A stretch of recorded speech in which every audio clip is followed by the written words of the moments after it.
Bonjour, je m'appelle Fatoumata Kébé et je suis astrophysicienne depuis bientôt 10 ans. Dans ce podcast, je vais vous parler de ce qui me passionne. L'espace, le ciel, les étoiles, mais je veux le faire depuis les territoires ultramarins.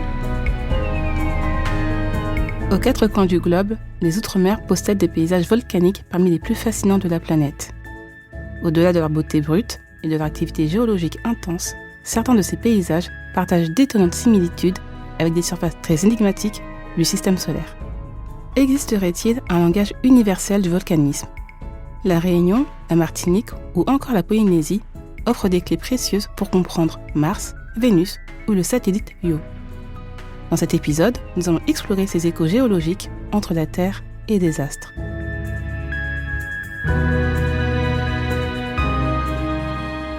Une porte d'entrée vers l'espace, première partie. En observant les paysages volcaniques de certains territoires d'outre-mer, on pourrait croire à des décors d'un autre monde. Des coulées noires figées dans leur élan, des dômes difformes, des calderas béantes. Dans un étrange effet de miroir, certains de ces phénomènes géologiques rappellent les images satellitaires que l'on a de Mars, d'Io ou de Vénus.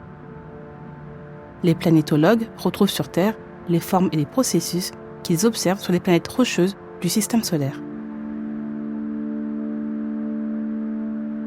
Comparer les caractéristiques de la Terre et des autres corps du système solaire, c'est ce qu'on appelle la planétologie comparée.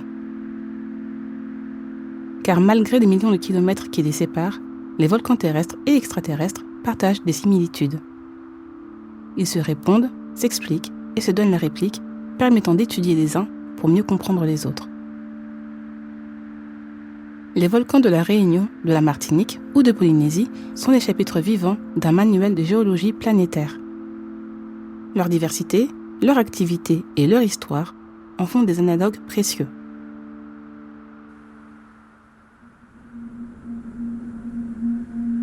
La science planétaire n'est donc pas qu'une affaire de télescopes et de sondes. Elle peut aussi commencer ici, sur notre planète, sur une coulée refroidie, une cendre ancienne ou une falaise érodée.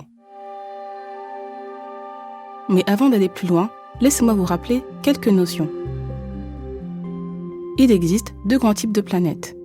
Les planètes géantes gazeuses, qui n'ont pas de surface solide, comme Jupiter ou Saturne, elles ne présentent pas de volcanisme de surface.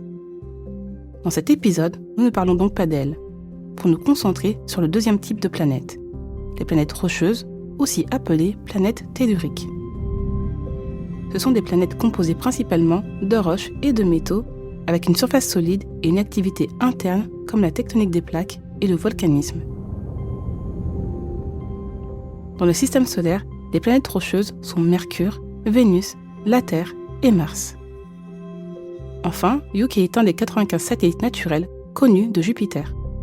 Je vous en parle car Io est un peu spécial, et je reviendrai sur son cas un peu plus tard. Alors, quel rapport entre ces planètes et nos volcans ? Commençons par Vénus, souvent appelée planète sœur de la Terre, en raison d'une taille, d'une masse et d'une composition similaires. En 1991, les radars de la sonde Magellan ont révélé la présence de calderas et une quasi-absence d'autres types de cratères. Ceci est la preuve d'une activité volcanique majeure sur Vénus il y a moins de 500 millions d'années. Comment le sait-on ? La compréhension et la reconnaissance des différents stades d'activité volcanique sur Vénus sont directement inspirées des méthodes développées pour étudier le volcanisme terrestre.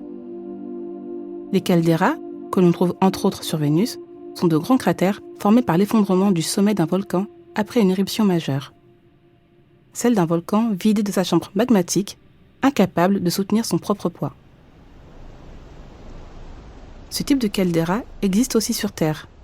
Vous en connaissez peut-être certaines, je pense notamment à l'enclos Fouquet à La Réunion, mais aussi à la caldeira de Raiatea en Polynésie.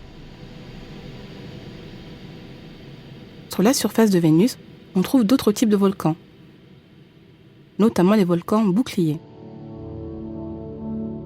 Un volcan bouclier est un volcan à la forme large et aplatie, avec des pentes douces, semblables à un bouclier posé sur le sol.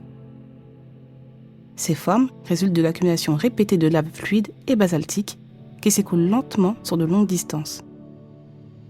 Ces volcans figure parmi les structures les plus massives du système solaire. Il se trouve dans les plaines volcaniques de Vénus.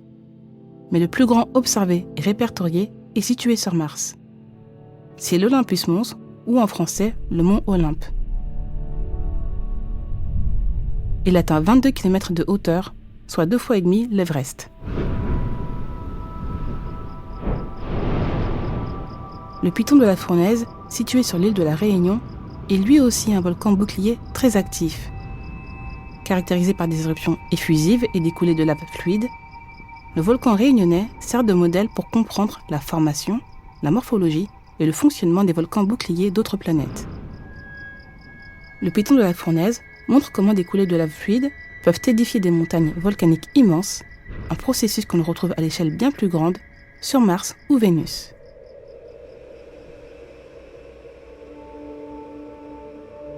Poursuivons notre visite virtuelle de Vénus avec les Pancake Domes. Un pancake dome est un dôme volcanique large, plat et circulaire qui ressemble à une crêpe épaisse, d'où son nom, vous l'aurez compris. À ce jour, Vénus est quasiment la seule planète connue à en posséder. Ces Pancake Domes ressemblent fortement à des dômes formés lors des phases calmes de la montagne Pelée en Martinique ou autour de certains cratères secondaires du Piton de la Fournaise. Ils sont la preuve d'une activité sismique similaire sur Vénus et sur Terre. En parlant de la montagne Pelée, il faut aussi vous dire que ce volcan caribéen apporte d'autres enseignements sur Vénus et son atmosphère. Les dégazages continus de la Pelée, ainsi que les sources chaudes et les émanations de dioxyde de soufre créent des environnements acides. À tel point que des scientifiques doivent porter des masques à gaz pour s'approcher des fumerolles. Sur Vénus, l'atmosphère est extrêmement dense et contient d'importantes quantités d'acide sulfurique, en partie liées à une activité volcanique passée ou présente. Cette atmosphère rappelle, à une toute autre échelle, les émanations de la Pelée. Une autre intrigante mise en miroir.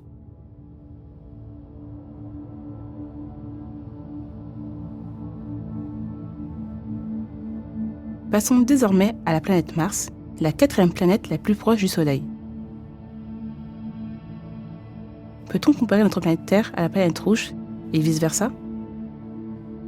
Regardons de plus près les textures de lave volcanique.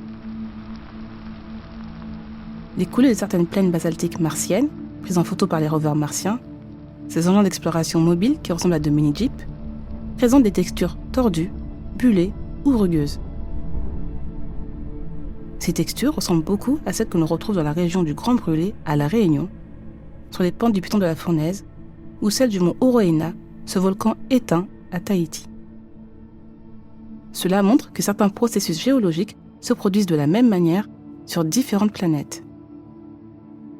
Ces découvertes ouvrent ainsi de nouvelles perspectives pour l'étude et l'exploration du système solaire, notamment de Mars.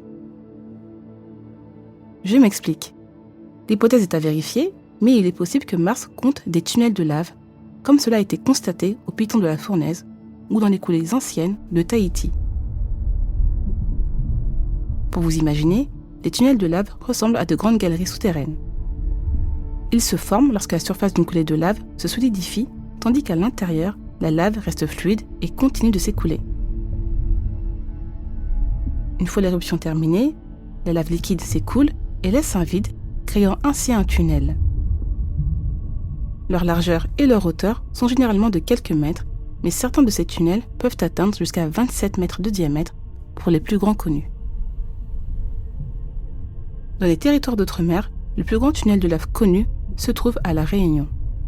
Il s'agit du tunnel de lave du Bassin Bleu, situé vers Saint-Gilles-les-Hauts, dans l'ouest de l'île. Ce tunnel atteint une longueur d'environ 500 mètres. Et bien sur Mars, ces tunnels pourraient un jour servir d'abri naturel à de futures missions humaines. Les couches de roches solides au-dessus des tunnels sont une barrière naturelle contre les impacts de micrométéorites, fréquents sur les surfaces des astres dépourvus d'atmosphère protectrice. Mais aussi, les parois et le toit épais des tunnels de lave offrent un bouclier efficace contre les rayonnements cosmiques. Ces rayonnements sont particulièrement nocifs en l'absence d'une atmosphère dense, comme c'est le cas sur Mars. Et là encore, c'est grâce à l'étude des tunnels sur Terre, notamment en outre-mer, combinée à des observations et des modélisations spécifiques à l'environnement martien, que nous le savons.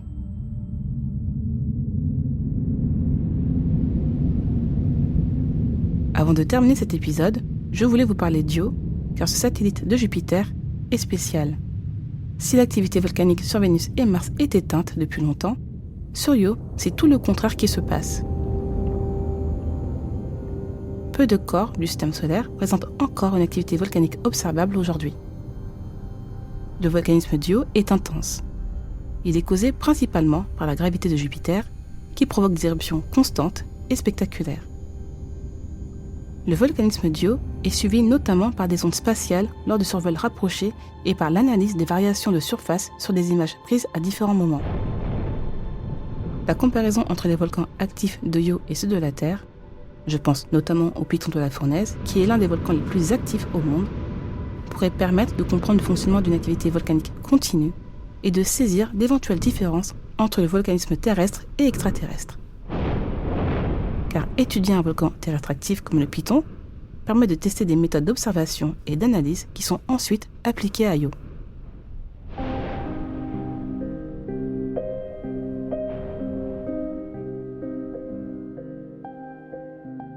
Voilà, avec cette présentation non exhaustive, vous en savez plus sur la planétologie comparée. Personnellement, je trouve cette discipline vraiment étonnante, car elle nous donne la possibilité d'expérimenter différentes temporalités des phénomènes volcaniques au même moment dans le système solaire. Je m'explique. Dans les cratères effondrés ou les volcans ruinés de Vénus, on étudie une géologie du souvenir, une archive naturelle de l'évolution des volcans à travers le temps. Sur Mars, les reliefs sont quasiment figés depuis plusieurs milliards d'années, et sur Vénus, ils le sont depuis 300 à 600 millions d'années. À l'inverse, les territoires d'outre-mer montrent des paysages volcaniques en mouvement. Par exemple, les volcans éteints des îles de l'archipel de la Société, en Polynésie, ont été érodés et ont laissé place à des atolls. Cette transformation lente montre ainsi un cycle complet du feu à l'océan. À l'image des territoires polynésiens, bien des îles ultramarines sont comme des laboratoires naturels à ciel ouvert. Chaque roche, chaque cratère, chaque relief ancien murmure quelque chose des autres mondes. Voilà pourquoi des scientifiques y explorent les mécanismes atmosphériques et les modèles de formation planétaire. Le lien entre la Terre et le cosmos se tisse aussi à travers leurs instruments, leurs campagnes de terrain et leur regard porté vers le ciel. Ce sera l'objet de notre prochain épisode. Nous parlerons notamment des conditions idéales d'observation des phénomènes célestes depuis les territoires ultramarins. Et j'aurai plaisir à vous emmener avec moi à l'Observatoire du Maïdo à La Réunion.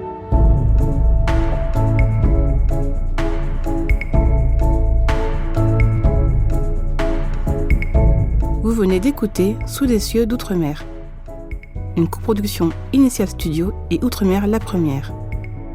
Ce podcast a été écrit par Fatoumata Kébé. La réalisation et la musique sont signées Théo Boulanger.